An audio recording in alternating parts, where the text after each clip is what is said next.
My dad was born a few hours out of Jerusalem. My mom was born in Utah, so both places where Jesus got resurrected.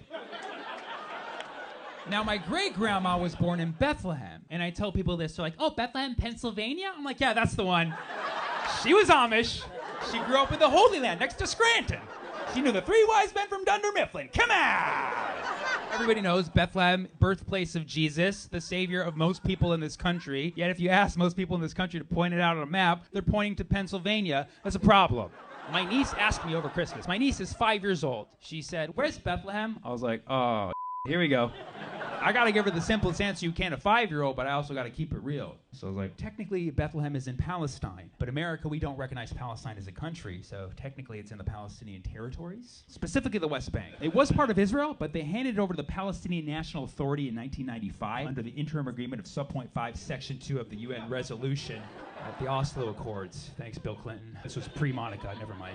Of course, before that, it was British Mandate Palestine, and before that, the Ottoman Empire, and before that, a conquest during the Crusades, and before that, another conquest, and before that, another conquest. My whole times back then, people were crazy.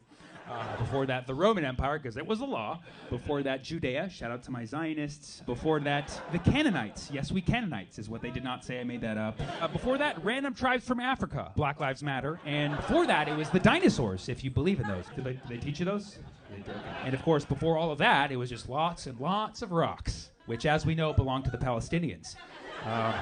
Now, one could argue that it still is in Israel, technically, because Israel technically occupies the West Bank. But of course, Israel would say that's not the case, because that's illegal under international law, under many, many counts. Don't tell the UN. JK, they already know. Oh my God, it's a mess. Everybody knows. Literally everybody knows, except most of the people in the country that could actually vote to stop it. God bless Pennsylvania. Merry Christmas. And that was the answer that I gave her, and I think she liked it, because she immediately responded with, is Santa Claus real? I said 100% Santa Claus is real. We definitely recognize Santa Claus. She's like, what are you getting me for Christmas? I said, I gave you the gift of Palestine. What more do you want? People usually pay to see my shows. I gave it to you free of charge. She was like, free Palestine? I was like, exactly.